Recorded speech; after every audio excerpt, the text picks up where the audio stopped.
हथवा में लिहली मैया नीम के छकुनिया हो कि चली रे भइली ना।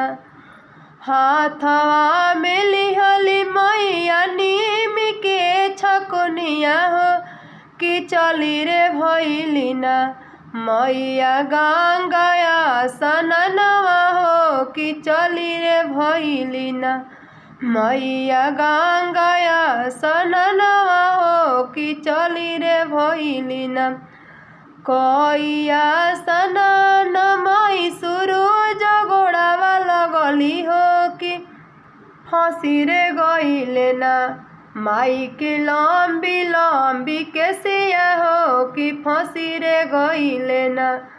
कइया सननवा माई सूरज गोड़ावा लगली हो कि फंसी रे गइले ना। माई के लंबी लंबी केसिया हो कि फंसी रे गइले ना। माई सोल हो सिंगारवा हो कि कई रे लिहली ना। घोड़ावा चढ़ल आइले भैरो भैयावा हो कहाँ रे चललु ना। शीतला कोई के सिंगारवा हो कहाँ रे चललु ना। शीतला कोई के सिंगारवा हो कहाँ रे चललु ना। जाए के तो जाइले जोगी मोदी के देशवा हो कि उनके देशवा ना। जाए के तो जाइले जोगी मोदी के देशवा हो कि उनके देशवा ना।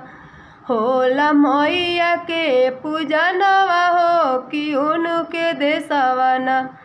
जाए के तो जाइले भारतवासी के देशवा हो कि उनके देशवा ना। जाए के तो जाइले भारतवासी के घरवा हो कि उनके घरवा ना। होला मैया के पूजनवा हो कि उनके घरवा ना। होला मैया के पूजनवा हो कि उनके घरवा ना। हाथवा के लिहली मैया नीम के छकुनिया हो कि चली रे भइली ना। मैया गंगा सननवा हो चली रे भइली ना। कइया सनन माई सूरज गोड़ावा लगली हो कि फंसी रे गइले ना। माई के लंबी लंबी केसिया हो कि फंसी रे गइले ना। घोड़ावा चढ़ल आइले भैरो भैयावा हो कहाँ रे चललु ना। शीतला कोई के सिंगारवा हो कहाँ रे चललु ना। जाए के तो जाइले भारतवासी के घरवा हो कि उनके घरवा ना। हमर काला सार खवले हो कि उनके घरवा ना। हमर काला सार खइले हो कि उनके घरवा ना। जाए के तो जाइले सेवा को लग के घरवा हो कि ओही जे घरवा ना। माई के काला सार खवले हो कि उनके घरवा ना। माई के मूर्ति रखइले हो कि ओही रे नगरी ना।